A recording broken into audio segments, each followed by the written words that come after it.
जय हिंद दोस्तों। आज मैं आपके लिए कोई स्टडी मटेरियल या स्टडी का वीडियो नहीं लेके आया हूँ, ना मैं आपको पढ़ाई की बात करने वाला हूँ। बस हम फिर भी एक बात करने वाले हैं और वो बात है आपके हक की, मेरे हक की, हम सब के हक की। और हमारा हक सिर्फ इतना है कि हमें काम पाने का हक है। आपने अगर नीति निदेशक तत्व पढ़े हैं भाग 4 में, तो उसमें लिखा हुआ है सरकार का ये कर्तव्य होगा कि सरकार सबको रोजगार के अवसर उपलब्ध कराएगी। लेकिन आप देख रहे हैं कि सरकार अपना कर्तव्य निभा रही है। आप देख रहे हैं कि लोग भी क्या अपने हक के लिए कितना जागरूक हैं। अगर आप अपने हक की आवाज़ नहीं उठाएंगे तो आपको मिलेगा भी नहीं। आप पूरा इतिहास उठा के देख लीजिए, जब जब लोगों ने कोई क्रांति की है, जब जब लोगों ने अपने हक की आवाज़ उठाई है, जब जब लोगों ने अपना हक छीनने की कोशिश की है, वो तब तब मिला है। सबसे पहले इस वीडियो में सबसे पहले मुझे जो कहना था वो ये कि उन सभी टीचर्स का, उन सभी यूट्यूबर्स का, उन सभी छात्रों का बहुत धन्यवाद है, उनका बहुत आभार है कि उन्होंने इस अभियान को शुरू किया और इस अभियान को आगे बढ़ाया। हम भी बहुत टाइम से ये बात कह रहे हैं कि आखिर जब वैकेंसी ही नहीं होंगी तो फिर बच्चे क्यों पढ़ेंगे, और जब बच्चे नहीं पढ़ेंगे तो उन प्राइवेट टीचर्स का क्या होगा जो कोचिंग चला रहे हैं। बहुत सारे कोचिंग सेंटर वाले अभी भी ऐसे हैं, बहुत सारे यूट्यूबर्स भी ऐसे हैं जो सिर्फ इसलिए चुप हैं कि उनके यूट्यूब पे चैनल पे कोई आँच ना आ जाए। उन्हें इस बात का डर है कि कुछ समर्थक जो सरकार समर्थक हैं वो उनके यूट्यूब चैनल को छोड़ के ना चले जाएं, अनसब्सक्राइब ना कर दें या डिसलाइक ना कर दें। तो मुझे इस बात से कोई फ़र्क नहीं पड़ता है, क्योंकि मेरे अंदर रीढ़ की हड्डी मौजूद है, मेरे अंदर ज़मीर है। तो मुझे इस बात से कोई फ़र्क नहीं पड़ता कि लोग इस बात को डिसलाइक कर रहे हैं या लाइक कर रहे हैं, है ना। मुझे पता है कि हो सकता है मेरे इस चैनल पे भी प्रॉब्लम होगी, मेरे इस वीडियो पे भी प्रॉब्लम करेंगे, लोग डिसलाइक भी करेंगे, कोई फ़र्क नहीं है, करिए। लेकिन जो बात सही है वो सही है। आखिर इन बच्चों को हमने इतने सालों से पढ़ाया है, 9 साल से मैं उन बच्चों को पढ़ा रहा हूँ। 9 साल से कितने बच्चों को पढ़ा दिया। कुछ बच्चे 2 साल से पढ़ रहे हैं, कुछ 3 साल से पढ़ रहे हैं। आखिर उन बच्चों का भी तो कुछ हक है कि नहीं। क्या हम उन बच्चों को सिर्फ ये पढ़ाते रहें कि मौलिक अधिकार कितने टाइप के होते हैं? क्या हम ये पढ़ाते रहें कि मौलिक अधिकार में क्या क्या है? हम उन्हें ये ना बताएं कि मौलिक अधिकार कैसे लिए जाते हैं। हम उनके मौलिक अधिकारों के लिए आवाज़ ना उठाएं, सिर्फ पढ़ाते रहें। हम कब तक, आखिर क्यों बच्चा पढ़ेगा कोई पाषाण काल, आखिर क्यों बच्चा पढ़ेगा अकबर की नीति, क्यों बच्चा पढ़ेगा कांग्रेस की नीतियाँ? नहीं पढ़ेगा। क्यों पढ़ेगा? आखिर जब ही पढ़ेगा ना जब उससे कोई फ़ायदा होगा, जब उसे रोजगार मिलेगा। नौकरी नहीं मिलेगी तो क्या होगा? आप देखिए, पहले तो वैकेंसी आ नहीं रही हैं, आ भी रही हैं बाई चांस तो उसका एग्ज़ाम नहीं हो रहा है, और एग्ज़ाम बाई चांस हो भी गया तो रिजल्ट का आता पता नहीं। 2018 के कितने एग्जाम है जिनका रिजल्ट आज तक नहीं आया, और अगर रिजल्ट भूले भटके आ भी गया तो ज्वाइनिंग नहीं होगी। आप देखिए 2018 के टाइम में हुआ था टेट का एग्जाम, सुपर टेट का, आज तक उसकी ज्वाइनिंग नहीं हुई है। चल रहा है, कोर्ट चल रहा है, कहीं कुछ हो रहा है, कोई सरकार कुछ कह रही है। फिर आप कहेंगे कि सरकार इसमें क्या करे, कोर्ट की जिम्मेदारी है। कोर्ट की जिम्मेदारी नहीं है, सरकार जब चाहे तब कर सकती है। सरकार ने 68,500 भर्ती सिर्फ 2 महीने के अंदर पूरी कर दी, सिर्फ क्योंकि उसका मन था। इस और उसे मन ही नहीं है, उसे पता है कोरोना काल का बहाना लेना है, कोरोना काल चल रहा है, कोरोना, हर बात में कोरोना काल। दरअसल खिलवाड़ तो आपके साथ बहुत दिनों से चल रहा है ना। वो अलग बात है कि साहब ने खिलौनों की बात अब की है, खिलौनों की बात अभी की है ना, लेकिन खिलवाड़ आपके साथ खेला आपके साथ बहुत टाइम से जा रहा है। बस ये है कि आपको समझ में नहीं आ रही।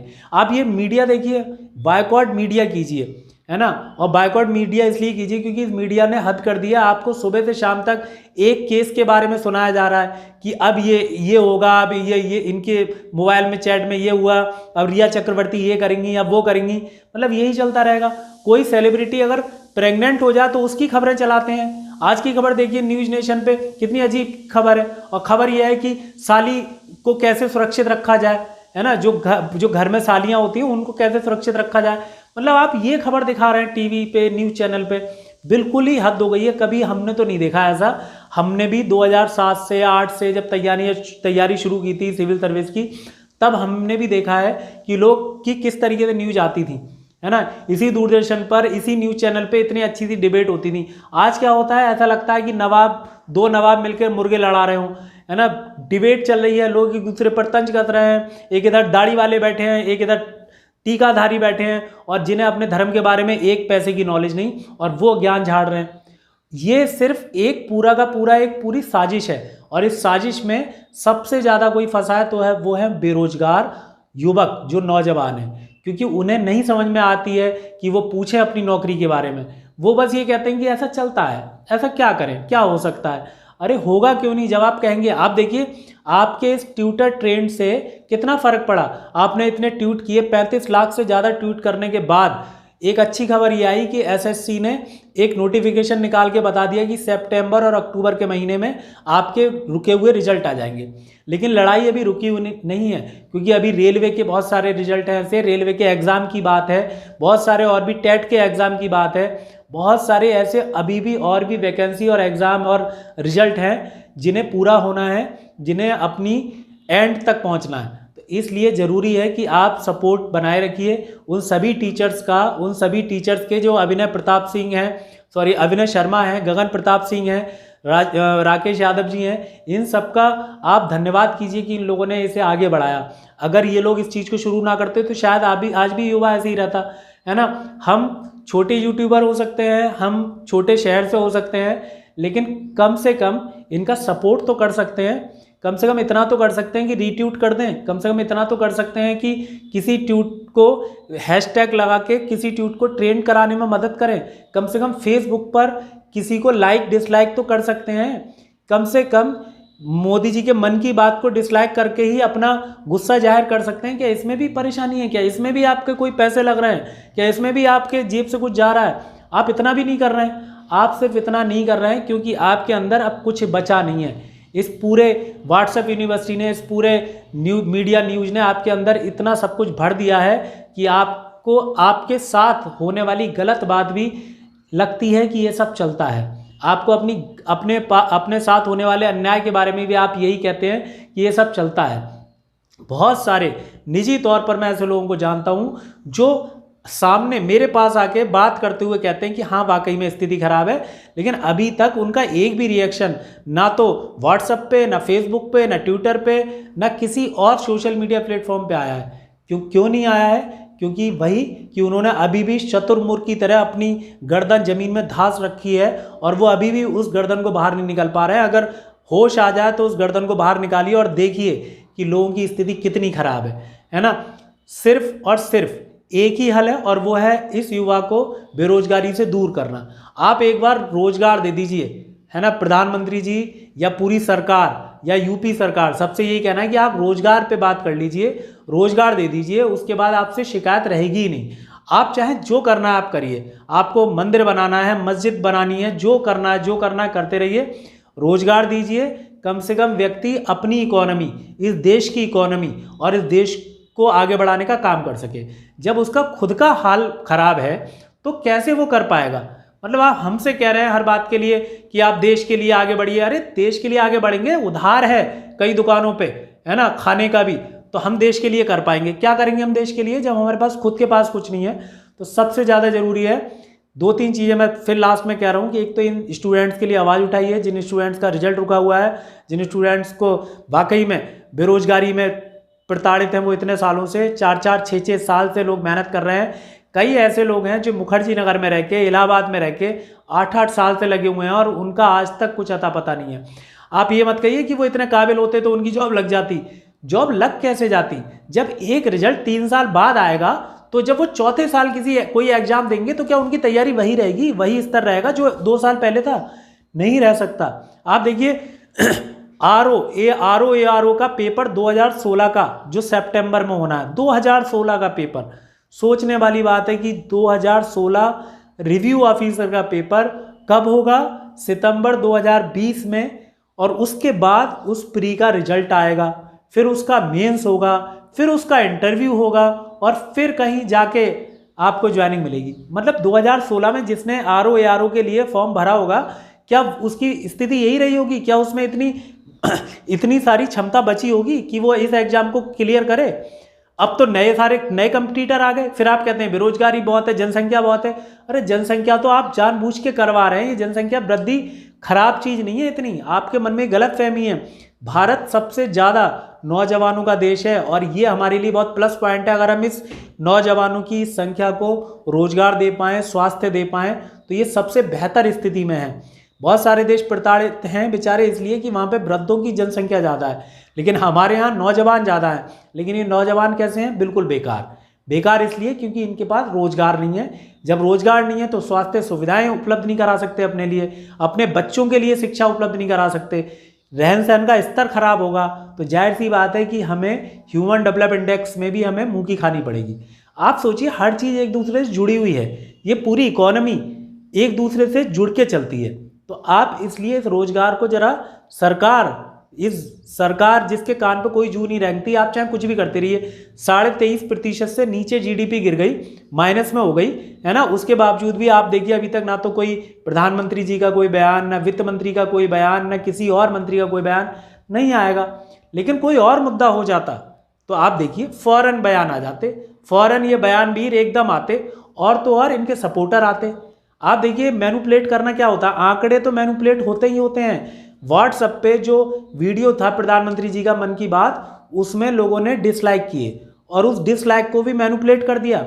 रात 2 बजे मैंने अपनी आंखों से 1 मिलियन देखा था डिसलाइक, और इस समय वो 1 मिलियन से नीचे हो गया। क्या डिसलाइक नीचे जाते हैं, ऊपर जाने चाहिए कायदे में। और 970 था सुबह 970 के, है ना, 970,000 इतना था, जबकि 1 मिलियन हो गया था रात 1:30 बजे। उनके सब्सक्राइबर 3.1 थे, जो अब बढ़ के काफ़ी हो गए अचानक, मतलब 2-4 घंटे के अंदर। इसे ही कहते हैं मैनिपुलेशन करना। ऐसे ही सारे आंकड़े मैनिपुलेट किए जाते हैं, हर चीज़ में यही हाल है। आप चाहे कुछ भी कहिए, अगर वाकई में किसी को इस वीडियो से दिक्कत हो जाए तो वो आराम से आके बात कर ले, तर्क के साथ, आराम से, विवेकशीलता के साथ। वरना मानिए आप, आपके बच्चों के लिए, हमारे बच्चों के लिए, हम सबके लिए, इस देश के लिए सबसे ज़्यादा ज़रूरी है कि इन बेरोजगार युवकों का साथ दो, कम से कम इनका सपोर्ट करो। जितने भी टीचर्स वीडियो बना के डाल रहे हैं उन वीडियो को आगे बढ़ाएं, शेयर करें, जिससे कि बात सब तक पहुंचे, और साथ ही साथ ट्विटर पे ट्रेंड कराएं, जिससे कि ये बात सरकार तक पहुंचे। सरकार से कतई कोई शिकायत ही नहीं बचेगी। बस सरकार इतना कर दे कि वो रोजगार उपलब्ध कराए, वैकेंसी निकाले, टाइम पे रिजल्ट दे। बहुत ही शानदार, बढ़िया सरकार है, बहुत अच्छा है ना, कोई दिक्कत नहीं है। कोचिंग सेंटर खोलने की अनुमति भी दे, है ना। मैं सबके लिए इस बात को कह रहा हूँ, क्योंकि हमारा रोजगार कोचिंग सेंटर है, या हमारा रोजगार यही है, आप ये कह सकते हो। लेकिन फॉर्म तो हम भी फिल करते हैं, अभी भी हमारी भी डेट अभी निकली नहीं है, बिन नौकरी से बाहर नहीं हुए हैं अभी, अब भी करते हैं। तो हमें भी वही रोजगार चाहिए, हमें भी वही टाइम पे रिजल्ट चाहिए, हमें भी वही टाइम पे सब कुछ चाहिए तब भी। इसीलिए सबसे फिर निवेदन है कि इस ट्रेंड को आगे बढ़ाएं, इस मुहिम को आगे बढ़ाएं, और उन सभी टीचर्स का साथ दें जो टीचर्स इस मुहिम में लगे हुए हैं। और मैं एक बार फिर उन सभी टीचर्स को धन्यवाद देता हूं जो यूट्यूबर्स हैं, जो राकेश यादव जी हैं, अभिनय शर्मा जी हैं, और गगन प्रताप जी हैं, और भी बहुत सारे, मैं नाम नहीं ले पाया, लेकिन और भी बहुत सारे हैं। उन सबका बहुत बहुत धन्यवाद कि आपने इस मुहिम को आगे बढ़ाया। कम से कम छोटे शहरों के से लेके बड़े शहरों, या छोटे गांव से लेके बड़े गांव के जितने बेरोजगार हैं उन्हें इसमें मदद मिलेगी। अगर किसी 4, 6, 10 हज़ार, 15 हज़ार लोगों को भी अगर नौकरी मिल जाएगी तो कम से कम एक भला होगा, कम से कम एक पुण्य का काम होगा। वो अपनी आने वाली पीढ़ियों को सुरक्षित रख पाएंगे। किसी की नौकरी लग जाती है ना, तो वो उसकी आने वाली पीढ़ियां सुधर जाती हैं, है ना। इस बात को समझने की कोशिश कीजिए आप। मतलब कितनी अजीब बात है, लोग अगर इसका कोई भी एक भी आदमी इसका विरोध करेगा, है ना, बेरोजगारी के ऊपर जो अभियान चल रहा है, तो वो एक बात सोच के बता दे मुझे खाली, कि वो कभी इस बात का विरोध क्यों नहीं करता कि ये जो जब इलेक्शन होते हैं तो इलेक्शन की डेट टाइम पे आती है, इलेक्शन भी टाइम पे हो जाते हैं। मतलब आप सोचिए कि 60 करोड़ लोग वोट करते हैं, सब कुछ सही, सब कुछ, कोई दिक्कत नहीं होती इस वोटिंग में। उसके बाद 790 सांसद चुने जाते हैं, इतने सारे 4000 से ज़्यादा विधायक चुने जाते हैं, कोई दिक्कत नहीं होती। इतना बड़ा तामझाम किया जाता है ना, और सब कुछ टाइम पे, कतई टाइम पे रिजल्ट। क्या इनका रिजल्ट रोक के देखो आप 1-2 साल, पता लगेगा आपको। मैं इस बात के लिए तैयार हूँ कि सरकार रहने दो, यही 5 साल बाद हो जाए, ये जो मोदी जी प्रधानमंत्री हैं इन्हें ही बने रहने दो, सरकार भी यही रहने दो। लेकिन ऐसा करो, इलेक्शन मत कराओ, है ना, इस बार। और फिर देख लो आप कि नेता कितने खुश होते हैं। कैसे नेता अगर सड़कों पे ना आ जाए तो कहना, चाहे भले ही ये सरकार रहे या कोई और सरकार हो, जो विपक्ष में होगा वो आएगा, क्योंकि उन्हें अपनी पड़ी है, उनका भी वही रोजगार है। मतलब उनका रोजगार है, हमारा रोजगार बिल्कुल मिट्टी है ना। ये बहुत अच्छी बात है। मतलब आपका कुत्ता टॉमी, हमारा कुत्ता कुत्ता, बिल्कुल। तो ये सोच के देखिए आप कि अगर आप अब भी नहीं समझ रहे हैं इस बात को, तो आपके पास पछताने को भी नहीं बचेगा, है ना। आप ये सोचिए कि आप इतना ज़्यादा डिसलाइक कर रहे हैं या जो भी मुहिम चला रहे हैं, अच्छी बात है, लेकिन फिर भी मैं आपसे फिर कहूँगा कि अपनी सोच को बदलने की बहुत ज़्यादा ज़रूरत है। अगर आपने ये सोच नहीं बदली तो आने वाले टाइम में आपके पास खोने को भी नहीं बचेगा, हमारे पास भी नहीं है खोने को, इसलिए बेझिझक अब हम आगे आए हैं, क्योंकि अब खोने को बचा ही नहीं है कुछ, है ना। इतने दिनों से 6 महीने से घर बैठे हैं, तो कब तक चुप रहेगा आदमी, कब तक ये सोचेगा कि अरे कहीं सरकार कोई कदम ना उठा दे, कहीं कुछ रेड ना पड़ जाए, कुछ ना हो जाए। कोई फर्क नहीं है, करते रहो कुछ भी, क्योंकि जब कुछ खोने को है ही नहीं तो क्या करोगे, है ना। गालियां बक सकते हो या कुछ और कर सकते हो, कर लो, इससे ज़्यादा कुछ नहीं होना है। चैनल छोड़ के चले जाओगे, डिसलाइक कर लोगे और क्या, लेकिन मैं जानता हूँ कि जो छात्र अपने हक के लिए आज खड़े हैं वो हमारे साथ हैं, और वो सारे बेरोजगार हमारे साथ हैं, और वो इसलिए इस मुहिम को आगे बढ़ाएंगे। तो दोस्तों, इतना ही बहुत है आज के लिए। मैं आहत हूँ इस बात से कि अभी भी हमारे साथी हैं बहुत सारे, जिन्हें मैं पर्सनली जानता भी हूँ, अभी भी वो कोई बात ही नहीं कर रहे हैं। मैं उनके कभी स्टेटस पे इस बात के लिए ये भी नहीं कि वो ट्विटर ट्रेंड का कोई स्क्रीनशॉट भी डाल दें। अरे इतना तो कर सकते हो भाई, इतनी भी क्या बेरुखी है इन बच्चों से। ये बच्चे ही तुम्हारा पेट पाल रहे थे इतने दिनों, तुमने 4-4 6-6 साल अपनी कोचिंगों में पढ़ाया है इन्हें, है ना, फीस वसूली है इनसे, और आज तुम इनकी के लिए एक आवाज़ नहीं उठा रहे। बहुत सारे टीचर्स हैं ऐसे, कम से कम तुम्हारे टीचर हो इसलिए तुम्हारी आवाज़ का ज़्यादा प्रभाव पड़ता है ना। मैं और भी ऐसे टीचर को जानता हूँ जो कि मेरी बात से सहमत नहीं थे, लेकिन वो इस मुहिम में शामिल हैं, तो मुझे अच्छा लगा कि भले ही वो राजनीतिक विचारधारा से भले ही विपरीत हों किसी बात को लेकर, लेकिन साथ तो हैं। हम कितने भी धार्मिक रूप से, राजनीतिक विचारधारा के रूप में हम कितने ही विभाजित हो सकते हैं, लेकिन फिर भी कभी ना कभी एक मुद्दा ऐसा आता है जिस पर हम एक होते हैं, और आज वो मुद्दा है बेरोजगारी का। आपके, मेरे और हम सबके हक का, हम सबके पेट का सवाल है, हम सबके हक का सवाल है, इसलिए इस बात पे तो हम एक हो ही सकते हैं। तो आप सबसे मैं फिर कहूँगा, उन सभी लोगों से जो अभी भी इस मुहिम में नहीं है, वो इस मुहिम में शामिल हों, आगे आएँ और इस चीज़ को ट्रेंड कराएं, जिससे कि ज़्यादा से ज़्यादा लोग जब जुड़ेंगे इस मुहिम से तो ये बात सरकार तक पहुंचेगी, प्रधानमंत्री जी तक पहुंचेगी, और फिर वो इस पर शायद कोई कदम उठाएंगे। आखिर उन्हें भी, मुझे नहीं लगता कि प्रधानमंत्री जी कोई ऐसे दुश्मनी है हमसे, मुझे ही नहीं लगता। वो हमें जनता की तरह ही समझते होंगे, तो वो खुद कहते हैं कि वो प्रधान सेवक हैं। तो जब वो सेवक हैं तो इस जनता, जो मालिक है, इस जनता के लिए कुछ ना कुछ तो करेंगे, है ना। 2-4 लोगों का सवाल तो है नहीं, हजारों लाखों युवा हैं, है ना, जो कि बेरोजगार हैं। तो जाहिर सी बात है उन्हें भी पता है कि वोट बैंक भी है हमारा, तो इसलिए ज़रूरी है कि आप अगर अपनी बात उठाएंगे तो ये बात पहुंचेगी ज़रूर। तो बहुत बहुत धन्यवाद आप सबका मेरी बात सुनने के लिए। तो मेरा धन्यवाद आपके लिए तभी है जब आप इस मुहिम से जुड़ेंगे। तो दोस्तों,